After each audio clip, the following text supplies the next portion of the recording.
Hi friends, నేను మీ అంజని. మీరు చూస్తున్నది ఎస్ఆర్కే హారర్ స్టోరీస్. మరి స్టోరీలోకి వెళ్ళబోయే ముందు నాదొక చిన్న రిక్వెస్ట్.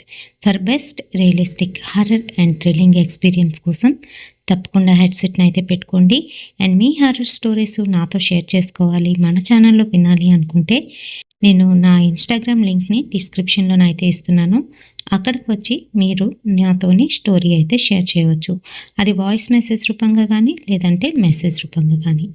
మరి వీడియోలోకి వెళ్ళబోయే ముందు లాస్ట్ వీడియోకి మనకు వచ్చిన కామెంట్స్ ఎక్కడెక్కడి నుంచి ఎవరెవరి దగ్గర నుంచి వచ్చాయి అనేది చూసేద్దామా. మరి బాలాజీ విజయనగరం నుంచి డి రాజేశ్వరి గారు, సంధ్య గారు, మానిక, ఇంకా రాజశేఖర్ కొమ్మూరి, బాసినా విజయ్ గారు, హాసిని బ్లాగ్స్.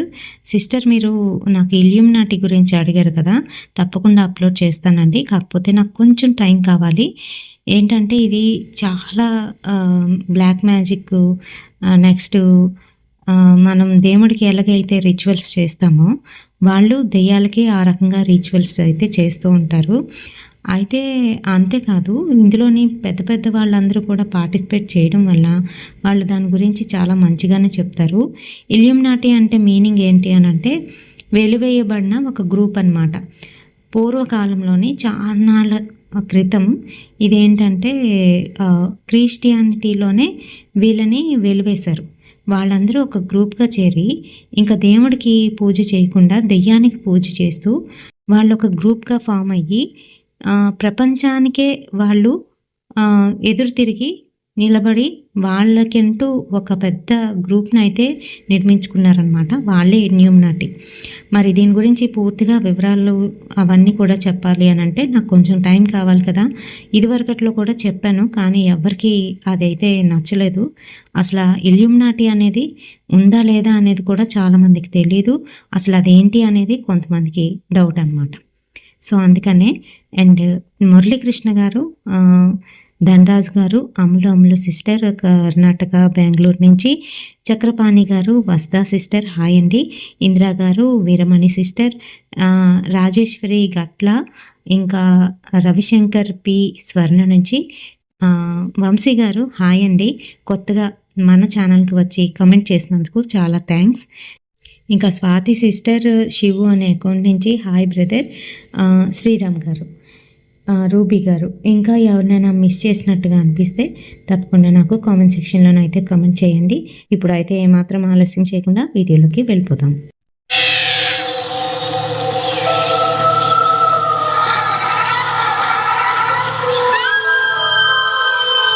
ఈరోజు లక్ష్మి గారు, లక్ష్మి గారు అడిగిన యక్షిణి స్టోరీ గురించి అయితే తెలుసుకుందాం. అసలు ఫస్ట్ యక్షిణీలు అంటే ఎవరు, వారి గురించి తెలుసుకుంటూ ఆ తర్వాత స్టోరీలోకి అయితే వెళ్దాం. యక్షిణీలు 36 మంది అని కొంతమంది అంటే, కొంతమంది ఇంకా ఎక్కువ మందే ఉంటారు అని అంటున్నారు. మరి ఈ దేవీ దేవతలు ఎవరు, ఎక్కడి నుంచి వచ్చినవారు అని అంటే, పార్వతీదేవి శివుణ్ణి తన భర్తగా పొందేందుకు ఘోరమైన తపస్సు చేయడం మొదలు పెడుతుంది హిమాలయ పర్వతాల్లోని.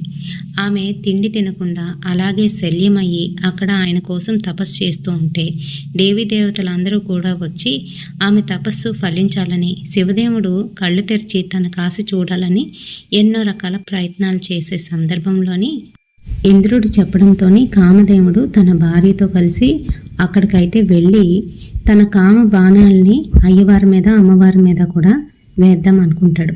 అయితే చాలామందికి అయ్యవారి మీద వేసినట్టు మాత్రమే తెలుస్తుంది. ఆ తర్వాత అయ్యవారి కోపంతో మూడో కన్ను తెరిచి కామదేవుణ్ణి బూడిదైతే చేస్తారు. ఇది మనందరికీ తెలిసిన స్టోరీనే. అయితే ఒక బాణం అమ్మవారి మీద కూడా వేస్తాడు. అయితే ఆమె యోగమాయ, అన్నీ తెలిసిందాయి, సర్వజ్ఞురాలు. అయితే ఆమె తన మీదకి ఆ బాణం దూసుకువస్తుందని ముందే తెలుసుకొని అడ్డుకుంటుంది. అయితే మరి ఆమె నుంచి వెలువడిన చాలా శక్తులు ఈ యక్షిణులుగా మారాయని కొంతమంది అయితే ఈ కథనాన్ని చెప్తూ ఉంటారు. మరికొంతమంది ఏం చెప్తూ ఉంటారని అంటే, ఈ యక్షిణులు సముద్ర మదనం, పాల సముద్ర మదనంలో నుంచి ఉద్భవించిన వాళ్ళని, లక్ష్మీ అమ్మవారితో ఉద్భవించిన వాళ్ళని అంటారు. మరి కుబేరుడు లక్ష్మీ అమ్మవారిని ప్రసన్నం చేసుకునే సందర్భంలోని అక్కడున్న యక్షిణిని కూడా తీసుకువెళ్ళాడని, ఆ యక్షియే ఆ ధనాన్ని అంతటినీ కూడా కాపలా కాస్తుందని, తనకు పుట్టిన సంతానం అంతా కూడా యక్షిణులే అయ్యారని మరొక కథనం అయితే ఉంది. అంతేకాదు యక్షిణులందరూ కూడాను గొప్ప శివభక్తులు అని చెప్తూ ఉంటారు. మళ్ళీ మీకు వెంటనే డౌట్ వస్తుంది, కుబేరునికి 3 భార్యలు అయితే ఉన్నారు, భద్ర, యక్షి, ఇంకా రిద్ది. మరి ఇంకా ఇది కాకుండా ఇంకొక నేమ్ కూడా నాకు తెలుసు, కాకపోతే మరి అది కొన్ని ఆటల్లో మెన్షన్ చేయలేదు. సో ఇలా అన్నమాట. ఇలా యక్షిణులు ఉద్భవించడం అనేది జరిగింది. ముఖ్యంగా యక్షిణులందరూ కూడాను కుబేరుడిని స్వాధీనంలోనైతే ఉంటారు. ఎలా అయితే అప్సరసులందరూ కూడాను ఇంద్రుడి స్వాధీనంలో ఉంటారో ఆ విధంగా అన్నమాట కుబేరుని స్వాధీనంలోని ఈ యక్షిణులు అయితే ఉంటారు. వీళ్ళు పని ఏంటి అనంటే ఒక్కొక్కరు కూడాను ఒక్కొక్క శుభాన్ని అయితే ఇస్తారు. ఆ శుభాల్లోని సంపద, సిరి, ఇలాగే సౌఖ్యము ఇలాంటివన్నీ కూడా ఉంటాయి. ముఖ్యమైన యక్షిణులు 36. ఈ 36 మంది కూడాను ముఖ్యమైన వాళ్ళైతే అందులోనే 10 మంది అతి ముఖ్యమైన వాళ్ళు, ఇంకా అందులో 3 ఇంకా ముఖ్యమైన వాళ్ళు అని రకరకాలుగా మనకి షికార్లు అయితే చేస్తున్నాయి గూగుల్లోని. అయితే మరి నాకు తెలిసి యక్షిణి సాధన చేసేటప్పుడు యక్షిణి ప్రత్యక్షమైన తర్వాత అది కేవలము 3 వరాలు అయితే కోరుకుంటుంది సాధకుడి దగ్గర నుంచి. అదేంటి అనంటే, నన్ను తప్ప మరొక స్త్రీని ముట్టుకొనైనా ముట్టుకోకూడదు. నువ్వు ఎంతో ఘోరమైన తపస్సు చేసి కఠోరమైన తపస్సు దీక్షతోని నన్ను మెప్పించి నన్ను రప్పించుకున్నావు. అయితే మరి నాకు నచ్చినప్పుడు మాత్రమే నిన్ను వదిలి నేను వెళ్తాను అని చెప్తుంది. మరి 3వది వచ్చేటప్పటికి నాకు ఎప్పుడు కావాలంటే అప్పుడు, ఏది కావాలంటే అది మాంసము తినడానికి తీసుకురావాలని కోరుకుంటుందంట. మరి ఆ సమయంలోనే సాధకుడు పూర్తిగాను యక్షిణి మాయలో ఉండి అన్నింటికీ కూడా ఊకొడుతూనే ఉంటాడంట. అయితే మరి యక్షిణి సాధన చేసేటప్పుడు మరి సాధకుడు ఏది కావాలనుకొని పూజ చేస్తున్నాడో వారిని మాత్రమే పిలవాల్సి ఉంటుంది. అయితే యక్షిణిలోని పద్మావతి, అంబిక, చక్రేశ్వరి, సిద్ధైక్య, లక్ష్మి, మాలిని, సులోచన అంటూ చాలా రకాలైతే ఉన్నాయి.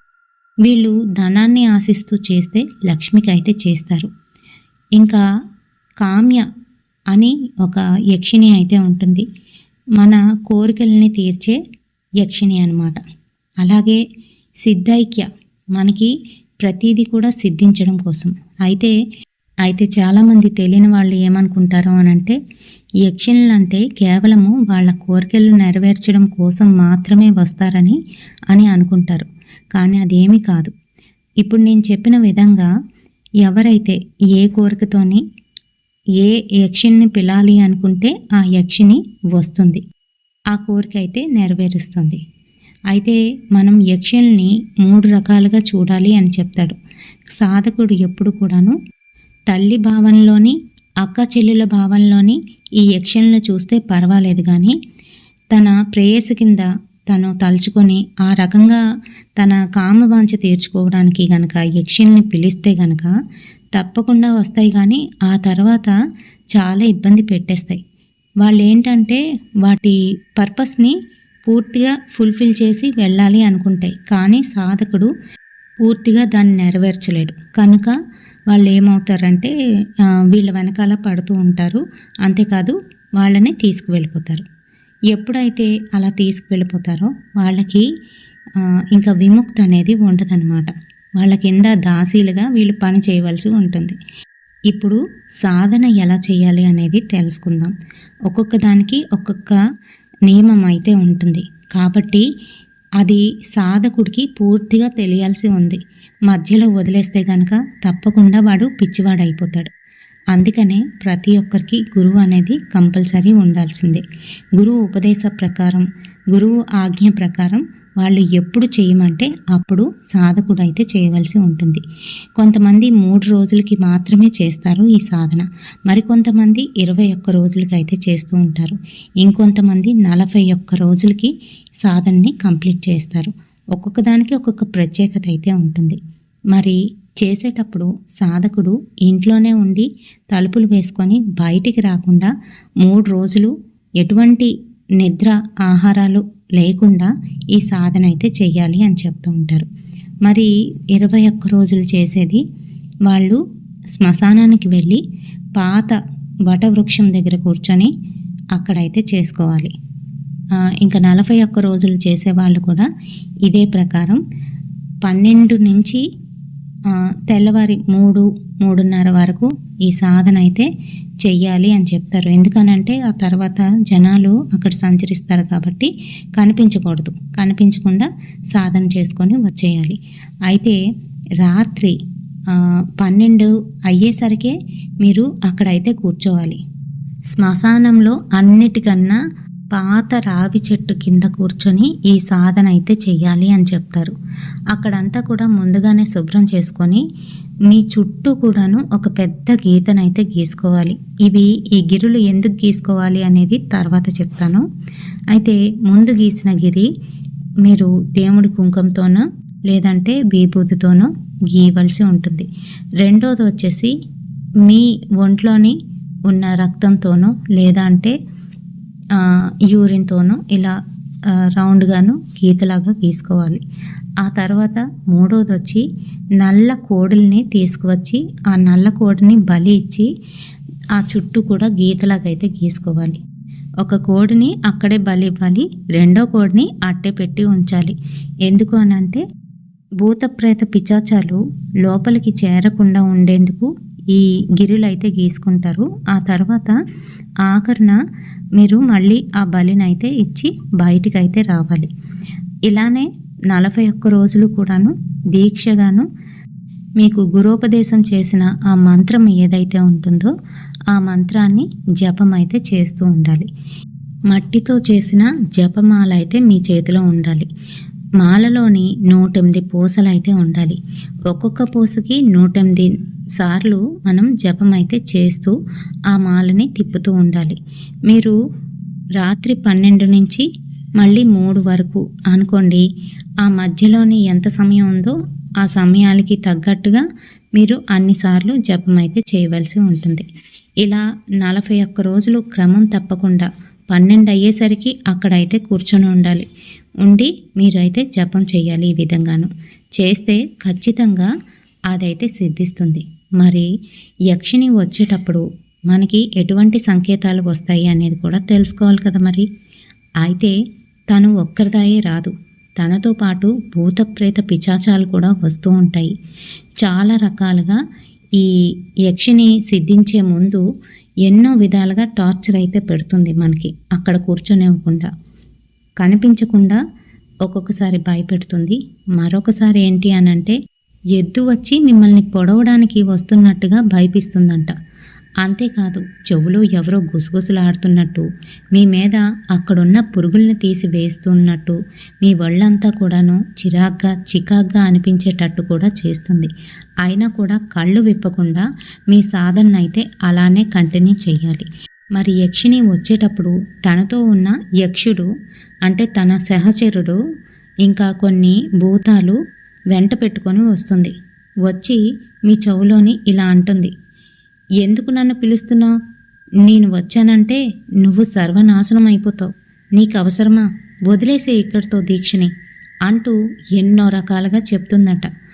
అంతేకాదు ఏవో కొన్ని ఎముకల గూడులు మీ ముందుకి మిమ్మల్ని జడిపించడానికి వస్తున్నట్టు ఇలా రకరకాలుగా అయితే అనిపిస్తోంది. ఆ తర్వాత యక్షిని వచ్చి చెవులోని ఏవో మాట్లాడుతున్నట్టు, గుసగుసలాడుతున్నట్టు, మీ మొహం మీద అని ఊదుతున్నట్టు ఇలా రకరకాలుగా అనిపిస్తుంది. మరి రాత్రి సమయంలోని శ్మశానంలో ఒంటరిగా ఉన్న వాళ్ళకి ఇలాంటివి జరిగితే ఏమవుతుంది? ఎవరైనా భయపడతారు. అలాగే సాధకుడు యక్షిని వచ్చే సమయానికి ఇలా ఆటోమేటిక్గా తను డైవర్ట్ అయిపోయి బయటికి వచ్చేయడమో లేదా అంటే కళ్ళు విప్పి చూసేయడమో, భయపడి సాధనని ఆపేయడమో జరుగుతుందంట. అంతే, అక్కడితో వాడు పిచ్చివాడైపోతాడని చాలామంది చెప్తూ ఉంటారు. మరి కొంతమంది సాధకులు పట్టువదలని విక్రమార్కుల్లా అలానే కూర్చొని సాధన పూర్తి చేస్తారు. పూర్తి అవ్వగానే తన ఒళ్ళకొచ్చి కూర్చుంటుందంట ఆ యక్షిని. మరి సాధకుడు పిలిచిన విధంగా తను తల్లిగానైనా, చెల్లిగానైనా, అక్కగానైనా అయితే పర్వాలేదు, కానీ సఖిగా, తన ప్రాణ సఖిగా తన మటుకు అనుకుంటే, తన చెల్లెలు కాదు కదా, తన అమ్మనైనా కూడా ముట్టుకుంటే ఆ యక్షిని అయితే ఒప్పుకోదు, తన్ని మింగేస్తుంది, అంతగా మారిపోతుంది. అయితే మరి పూర్వకాలంలోని ఋషులు, మునులు వాళ్ళు తపస్సు చేసుకున్న సమయంలోని వాళ్ళ ఫ్యామిలీస్ని ఇంటి దగ్గర వదిలేసి వాళ్ళు వచ్చి అక్కడ తపస్సు అయితే చేసుకునేవారు కదా. మరి అలా తపస్సు చేస్తున్న సమయంలోని వాళ్ళకి ఏవైనా కోరికలు కలిగేటప్పుడు ఆ కోరికల వలన వాళ్ళు ఆ తపస్సుని సరిగ్గా చేయలేరన్నమాట. అలా చేయలేనప్పుడు వాళ్ళు కావాలనే ఇలా యక్షుల్ని పిలిపించుకొని వాళ్ళ కోరికని తీర్చుకొని ఆ తర్వాత మళ్ళీ ఫుల్ ఫ్లెడ్జ్డ్గా ఆ తపస్సులోనే నిమగ్నం అయ్యేవారంట. మరి వెంటనే మీకు ఒక డౌట్ అయితే వచ్చి ఉండొచ్చు, నార్మల్ పర్సన్స్ మరి పిలిచినప్పుడు వచ్చినవి వెళ్లకుండా వాళ్ళని మింగేస్తాయి, చంపేస్తాయి అని చెప్పారు. మరి వీళ్ళు పిలిచి తర్వాత వాళ్ళ కోరిక తీరిన తర్వాత వదిలేసినప్పుడు వీళ్ళనేమీ చేయవా అని. వాళ్ళు ఏంటంటే వాటిని ఎలా కంట్రోల్ చేయాలి, వాటిని ఎలా మభ్యపెట్టొచ్చు, ఎలా వాటిని తిరిగి వెనక్కి పంపించాలి అనేది కూడా వాళ్ళకి బాగా తెలుసు. అందుకనే వాళ్ళ సాధన చేసినా కూడా ఎటువంటి ప్రాబ్లం అనేది వచ్చేది కాదు. అంతేకాదు గంధర్వులు, అప్సరసులు, యక్షనులు, కిన్నెరులు, కింపురుషులు అంటూ చాలా జాతుల వారే ఉన్నారు. వీరందరూ కూడాను మనుషులు కాదు. ఒక రకంగా చెప్పాలి అనంటే వీళ్ళది కూడా శాపగ్రస్తమైన జీవితం అనే చెప్పుకోవాలి. మనుషుల కన్నా ఇంకా గొప్పవారు ఎవ్వరూ ఉండరు. మనుషులు తలుచుకుంటే ఏదైనా సాధించగలరు. అంతేగాని నిరాశ నిస్పృహలతోని మనం ఏది సాధించలేము, మరొకరి అండలేనిదే మనం జీరో అని మటుకు ఎప్పుడూ అనుకోకూడదు. కానీ ఈ కాలం పిల్లలు ఎక్కువ అలానే ఆలోచిస్తారు. అందుకనే ఇలాంటి వాటి మీద ఆసక్తి చూపిస్తారు. మనం ఇప్పుడు చెప్పుకోబోయే ఈ స్టోరీ కూడా అలాంటిదే. మరి ఇంకెందుకు ఆలస్యం, లేట్ చేయకుండా వీడియోలోకి వెళ్ళిపోదామా. సందీప్ చౌహాన్ ఇంకా గాయత్రి మిశ్రా ఇద్దరు కూడా ఒకే కాలేజ్లోనైతే చదువుతున్నారు.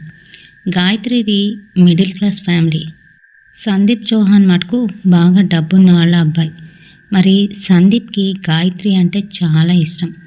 ప్రతిరోజు కూడాను తను కాలేజ్కి ఎప్పుడు వస్తుందా అని గేట్ దగ్గరే ఎదురు చూస్తూ తను వచ్చిన తర్వాత తన వెనకాతలే వస్తూ ఉండేవాడు. గాయత్రి చాలా ఇంటెలిజెంట్. కాలేజ్కి వచ్చామా, చదువుకున్నామా, ఇంటికి వెళ్ళిపోయామా అంతే, అంతవరకే.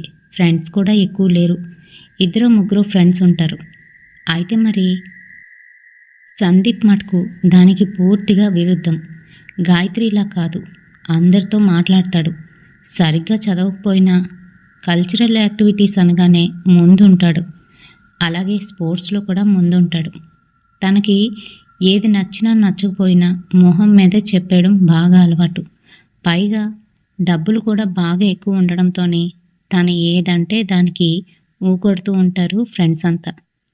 అయితే మరి ఎప్పటి నుంచో గాయత్రినైతే లవ్ చేస్తూ తన వెనకాతలే తిరుగుతున్నప్పటికీ కూడా గాయత్రి అవేమీ పట్టించుకోకుండా ఇగ్నోర్ చేస్తూ వస్తుంది. ఆ రోజు ఫ్రైడే. గాయత్రి తెల్లటి బట్టల్లోని అందమైన అప్సరస్లా అయితే కనిపిస్తుంది. తను అలా కాలేజీలోకి నడుచుకొని వస్తూ ఉంటే అది చూస్తున్న సందీప్ అలానే ఉండిపోయాడు. కళ్ళు ఆర్పకుండా తనకాసి చూస్తున్నాడు. దగ్గరికి వచ్చిన గాయత్రి, ఏ సందీప్, ఏమైంది అలా చూస్తున్నావు అని అడుగుతుంది. ఏం లేదు, ఏంటి ఈరోజు స్పెషల్ అని అడుగుతున్నాడు.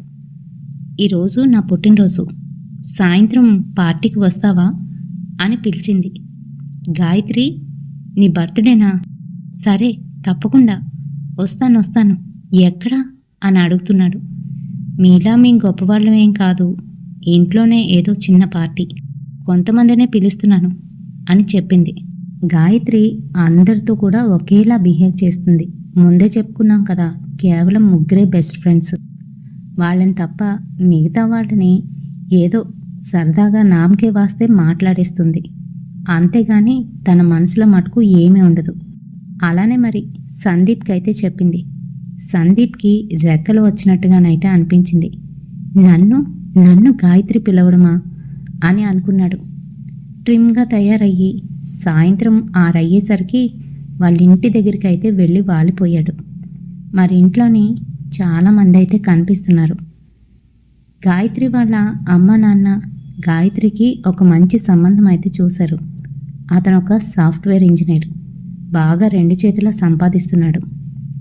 వచ్చే నెలలోని మంచి ముహూర్తాలున్నాయి, పెళ్లి చేసి పంపించేద్దాం అని వాళ్ళైతే అనుకుంటున్నారు. కరెక్ట్గా అదే సమయానికి సందీప్ అయితే ఇంట్లోకి వెళ్ళాడు. గాయత్రి నవ్వుతూ కేక్ కట్ చేసి పక్కనున్న తన కాబోయే భర్త యువరాజ్కి నోట్లోనైతే పెడుతుంది. యువరాజ్ అది నవ్వుతూ ఆ కేక్ తీసి తన బుగ్గ మీద అయితే రాశాడు. ఏయ్ అంటూ తుడుచుకుంటుంది. అది చూస్తున్న సందీప్కి కోపం వచ్చేసింది. ఎవడు వీడేంటి ఎక్స్ట్రాలు చేస్తున్నాడు, పైగా వీళ్ళెవరూ ఏం మాట్లాడట్లేదు అని అంత గమనిస్తున్నాడు. ఇంకా అందరూ వచ్చిన వాళ్ళని పలకరిస్తూ సందీప్ దగ్గరికి అయితే వచ్చింది గాయత్రి. ఏ సందీప్, థ్యాంక్స్ ఫర్ కమింగ్ అంటూ తనకైతే కేక్ ఇచ్చింది. కేక్ తీసుకొని, గాయత్రి ఇందాకలా నీకు కేక్ మొహానికి రాసిన వారు ఎవరు, మీ అన్నయ్య అని అడుగుతున్నాడు. చాచా కాదు, నాకు సంబంధం చూశారు మా అమ్మాళ్ళును, దగ్గర వాళ్లే, తనే నా బొబ్బి అని చెప్పింది. అంతే. సందీప్ గుండె పగిలినంత పని అయింది. తను వెంటనే సరే అయితే నేను వెళ్తాను, నాకు అర్జెంట్ పని ఉంది అనుకుంటూ అక్కడి నుంచి బయటికి వెళ్ళిపోబోతుంటే ఈలోగా వాళ్ళ ఫ్రెండ్స్ అయితే పిలుస్తున్నారు. రే సందీప్, ఎక్కడికి వెళ్ళిపోతున్నావు, ఆగు అంటూ తన దగ్గరికి అయితే వెళ్ళారు. ఏంట్రా ఇన్నాళ్ళు తిరిగావు, ఇది ఒక్కసారి బాంబు పేల్చింది చూసావా, వాడు అందంగా ఉన్నాడు, పైగా ఉద్యోగం కూడా చేస్తున్నాడంట. ఇంక నిన్నేం పట్టించుకుంటుంది, అయిపోయింది అంతా అయిపోయింది, కనీసం ఈ కేక్ అయినా దక్కింది, తినేసి వెళ్ళిపోదాం ఆగ్రా అంటూ వెటకారిస్తున్నారు. ఇంకా తాను ఆ వెటకారాన్ని భరించలేకపోతున్నాడు. ఇంకా కోపంతోని తన కార్ కీస్ తీసుకొని తిన్నంగా కార్ దగ్గరికి వెళ్ళి డ్రైవ్ చేసుకొని ఫాస్ట్గానైతే వెళ్ళిపోతున్నాడు. తన కళ్ళంట నీళ్లు తిరుగుతున్నాయి. అది అమావాస్య రాత్రులు, పైగా చిమ్మ చీకటిగానైతే ఉంది. ఆ రోడ్లోని ఎక్కడా కూడా స్ట్రీట్ లైట్లు అయితే కనిపించటం లేదు. కేవలము తన కార్ హెడ్లైట్స్ మాత్రమే రోడ్డు మీద పడుతున్నాయి. ఈలోగా రోడ్డు మీద ఒక పెద్ద పాము వెళ్ళిపోతుంది. అంతే, సడన్గా ఒక బ్రేక్ వేసి ఆపేశాడు. భయంతోనే గజగజలాడిపోతున్నాడు. అది కొంచెం దూరం వెళ్ళాక చెట్టు దగ్గర ఒక మనిషిలాగైతే మారి తిన కాసు కోపంగానైతే చూస్తున్నాడు ఒక ఆయన. అది చూస్తున్న సందీప్కి కాళ్ళు చేతులు వణికిపోతున్నాయి. ఇదేంటి, ఇప్పుడే కదా పాము వెళ్ళింది, మరి అక్కడ మనిషి కనబడుతున్నాడేంటి, అంటే ఆ పామే మనిషా అని గజగజలాడిపోతున్నాడు. తను అలా భయపడడం చూసిన అక్కడున్న ఆ మనిషి తనని చూసి నవ్వుతున్నాడు. ఆ నవ్వును చూడగానే సందీప్కి ఎక్కడలేని కోపం వచ్చేసింది. వెంటనే కారు దిగి తన దగ్గరికి అయితే వచ్చాడు. నీకెంత ధైర్యం ఉంటే నన్ను చూసి నవ్వుతావా అంటూ దగ్గరికి వెళ్ళబోతూ ఉంటే, ఆగాగు, నీ ప్రేయసి అతన్ని వేరొకరిని పెళ్లి చేసుకుంటుందని ఎందుకంత కోపపడుతున్నావు, కోపమే కాదు నీకు భయం కూడా ఎక్కువే అనుకుంటా అంటూ మళ్ళీ పక్కున నవ్వాడు. అంతే, ఆ నవ్వును చూస్తున్న తనకి ఇంకా కోపం వచ్చేస్తుంది. చుట్టూ రాయి ఎక్కడ దొరుకుతుందా అని చూస్తున్నాడు. ఆగాగు, అంత కోపం ఎందుకు, నీకు నేను సహాయం చేస్తాను, నాతో వస్తావా అని అంటున్నాడు. సహాయమా, నువ్వేం చేస్తావు నాకు, అంతా అయిపోయింది. నేను 3 ఏళ్లుగా గాయత్రిని ప్రేమిస్తున్నాను, కానీ ఆ గాయత్రి ఎప్పుడు కూడా నన్ను తన ప్రేమికుడిగా చూడలేదా, నా ప్రేమని అనుభూతి చెందలేదా, ఎందుకలా చేసింది అంటూ బాధపడిపోతున్నాడు. ఆ మాత్రం దానికే ఎందుకలా బాధపడిపోతున్నావు, దానికన్నా అందగత్తెల్ని నీ ముందుకు తీసుకువచ్చి పడేస్తాను, వాళ్ళే కోరుండి నీ దగ్గరికి వస్తే నీకు సంతోషమేనా అని అంటున్నాడు. ఏంటి, ఏమన్నావు, గాయత్రి కన్నా అందమా, నేనెక్కడా చూడలేదు, అని అంటున్నాడు. ఆ మాటకి అక్కడ అతను ఇలా అయితే అంటున్నాడు, "మ్మ్, దానికన్నా అందగత్తెలు చాలామంది ఉన్నారు నా దగ్గర. మరి నువ్వు కూడా సాధన చేస్తే వాళ్ళు నీకు సొంతమవుతారు, తెలిసిందా?" అంటూ ఆకాశంలోని ఇలా చేత్తోని ఏదో అంటూ ఒక్కసారి స్తంభింపజేసినట్టుగా చేశాడు.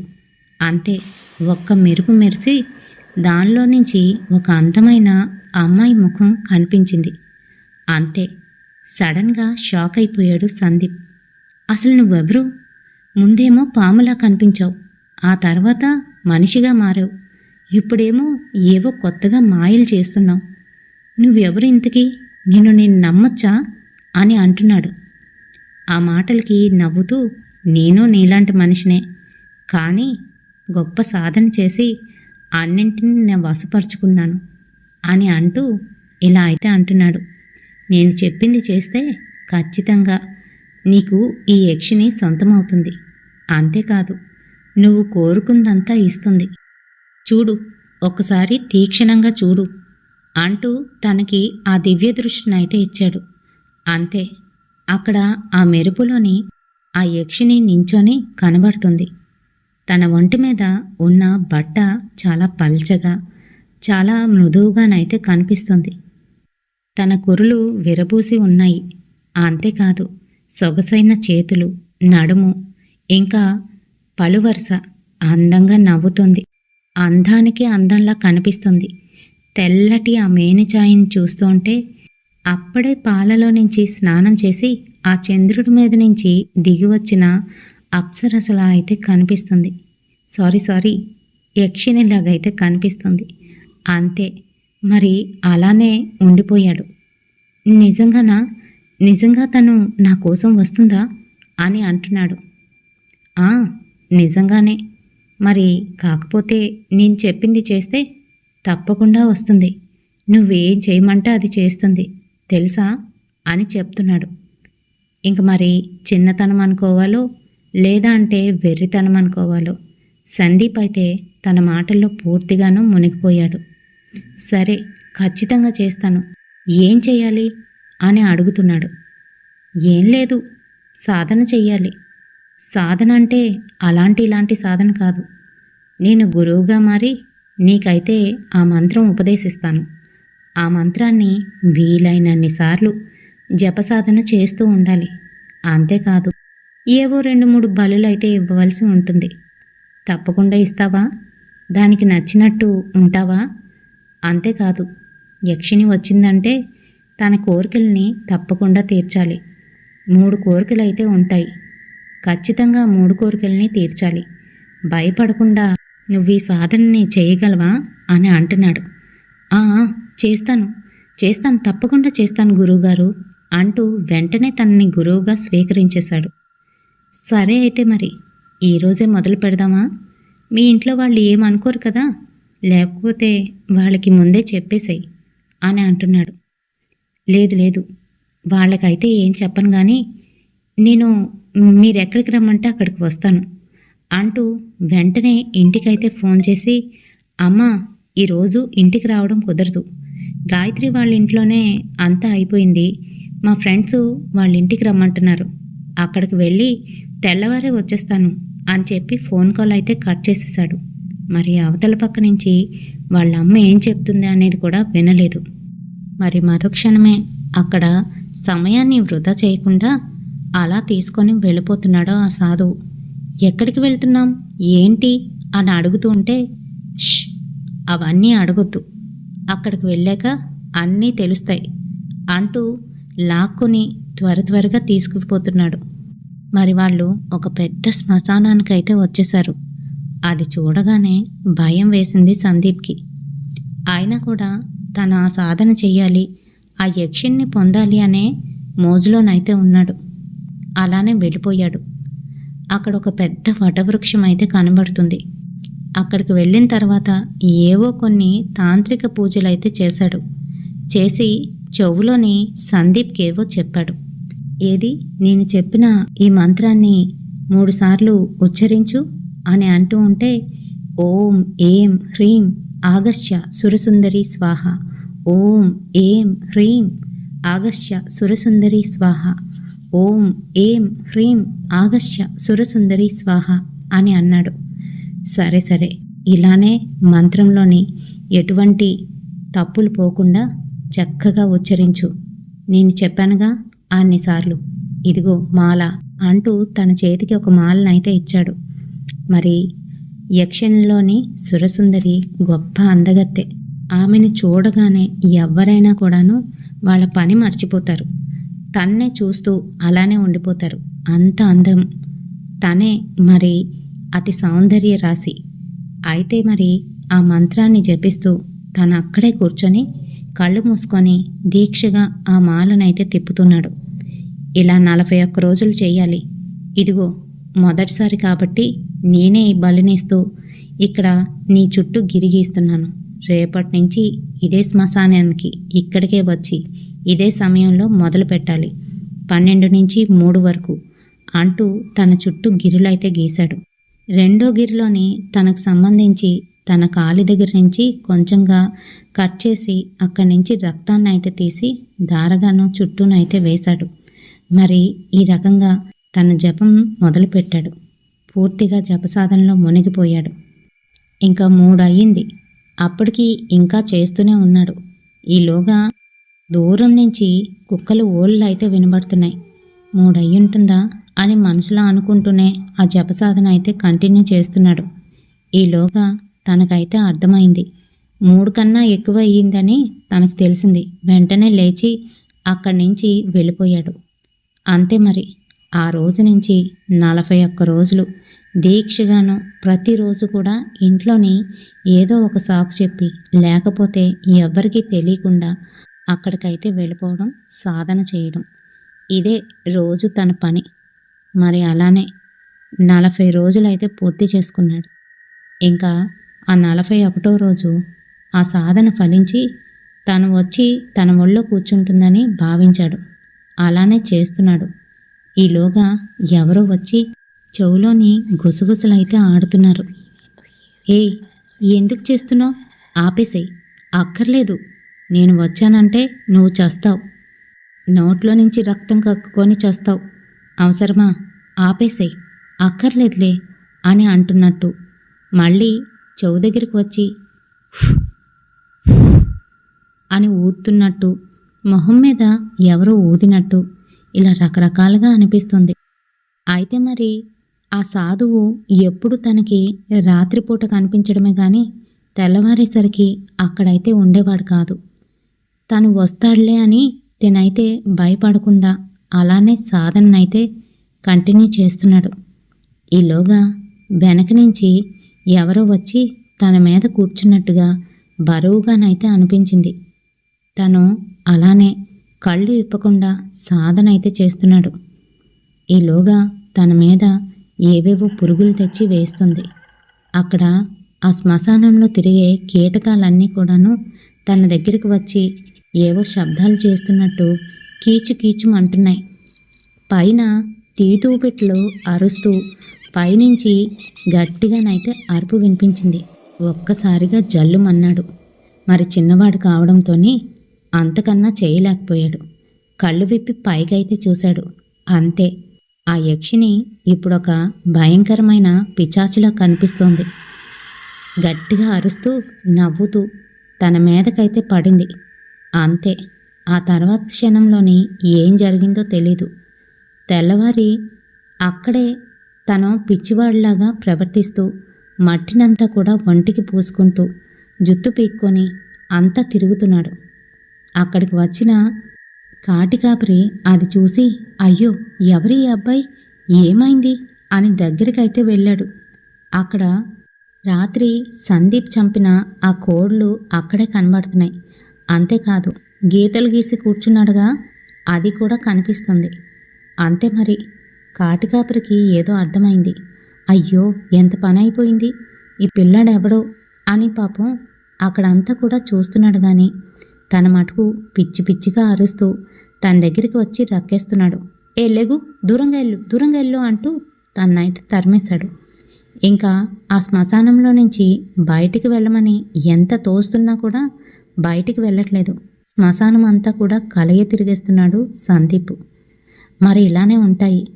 ఏదో ఒక చిన్న విషయం మీద ఎవరో ప్రేమించట్లేదని తను సాధన చేసి యక్షిణిని సాధించుకుందామనే అనుకున్నాడు సందీప్.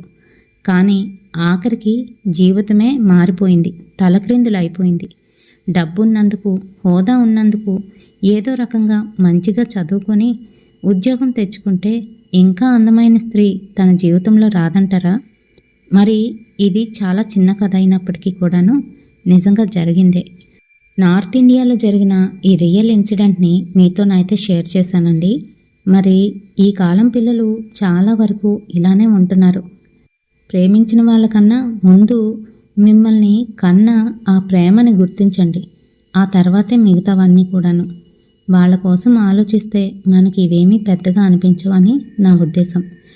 మరి యక్షిణుల గురించి ఫుల్ ఫ్లెడ్జ్డ్గా ఈ స్టోరీలో ఇచ్చానని అనుకుంటున్నాను. అలాగే స్టోరీ నచ్చిందని అనుకుంటున్నాను. స్టోరీ నచ్చితే ఒక లైక్, కుదిరితే ఒక హైప్ వేసి వెళ్ళండి. నేను మీ అందరి కామెంట్స్ కోసం ఎదురు చూస్తూ ఉంటాను. నా స్టోరీ కోసం మీరు ఎలా ఎదురు చూస్తున్నారో తప్పకుండా కామెంట్ కూడా చేయండి. మరి రేపటి సరికొత్త హర్రర్ ఇన్సిడెంట్తో మళ్ళీ మీ ముందుకైతే వచ్చేస్తాను. మీకు ఏదైనా హర్రర్ స్టోరీ వినాలి అని అనుకుంటే తప్పకుండా కామెంట్ సెక్షన్లోనైతే కామెంట్ చేయండి. పలానా హర్రర్ మాకు వినాలి అని ఉంది అని. మంచి హర్రర్ స్టోరీతోని నెక్స్ట్ వీడియోలో మీ ముందుకైతే వచ్చేస్తాను. రేపటి సరికొత్త హర్రర్ ఇన్సిడెంట్తో మళ్ళీ మీ ముందైతే ఉంటాను. Until then bye.